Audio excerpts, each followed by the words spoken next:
বিষ্ণুপুর ভ্রমণের আজ দ্বিতীয় দিন। আজ দেখাবো বিষ্ণুপুরের সেই ফেমাস মন্দির এবং সাথে এখানের যে সমস্ত মার্কেটিংগুলো আছে সেই সব মার্কেটিংয়ে কী কী জিনিস পাওয়া যায় যাবতীয় তথ্য থাকবে আজ এই ভিডিওর মাধ্যমে। এখানে কিন্তু সবচেয়ে যেটা বেশি পাওয়া যায় সেটা হচ্ছে মাটির জিনিস, এছাড়া মন্দিরের সূক্ষ্ম জিনিসপত্র কিন্তু থাকবে এই ভিডিওর মাধ্যমে। তো অবশ্যই তোমরা এই ভিডিওটা দেখতে থাকো আর মজা নিতে থাকো তখন কত কষ্টে কীভাবে সাধারণ মানুষরা এই সমস্ত মন্দির বানিয়েছিল এবং মার্কেটিংয়ের কত সূক্ষ্ম জিনিস এখানে পাওয়া যায়। তো চলো বন্ধুরা, আজকের ভিডিওটা খুব সুন্দরভাবে শুরু করা যাক গুড মর্নিং দিয়ে।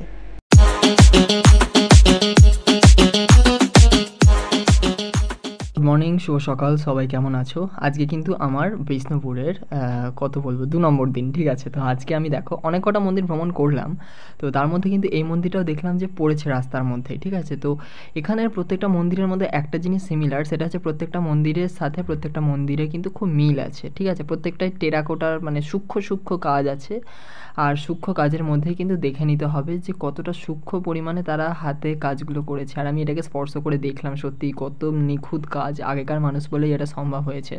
এখনকার মানুষ হলে কিন্তু এরা এত সময় দিতেও না এবং এত নিখুঁতভাবে কাজ করতেও না। আর বিশেষ করে এখনকার মানুষ যদি এই সমস্ত জিনিস বানাতো তাহলে সবথেকে বেশি যেটা মানে ক্ষতি হতো সেটা হচ্ছে ভেজাল জিনিসপত্র দিত।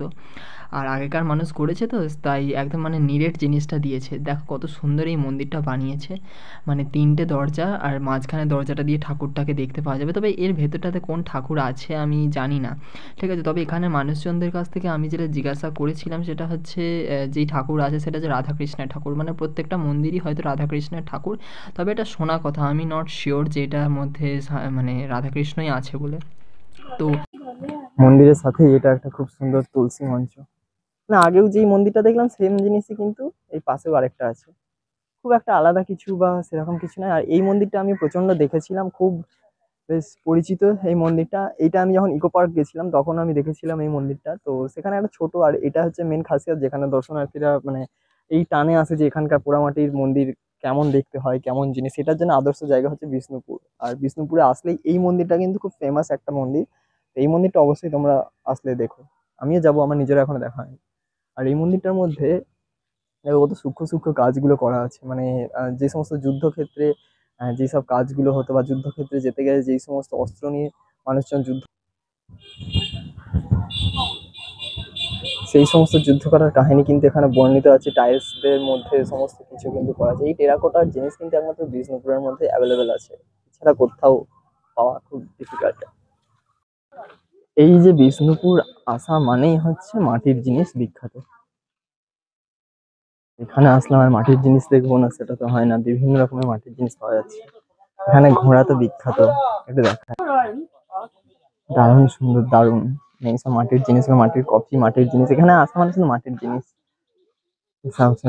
ঘোড়া যে আমাদের বাড়িতেও যে জিনিসগুলো আছে, দেখো এটা মানে খাওয়ার বা যে সমস্ত গ্লাস গুলো হয় এটা বেল দিয়ে করা বা নারকেল দিয়ে করা।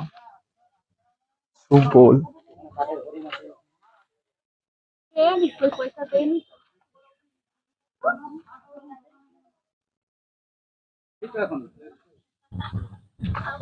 ঘোড়াগুলো, মাঠের ঘোড়াগুলো কত বড় বড়, মানে আমার মাথার সাইজের, একদম আমার মাথার সাইজের।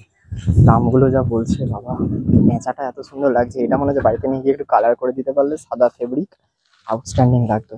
বাট খুব দামটা জানতে ইচ্ছে হচ্ছে কেমন কি দাম, কিন্তু দাদা তো দোকানে নেই, যদি কেউ থাকতো হয়তো একটু দামটা জিজ্ঞাসা করতে পারতাম।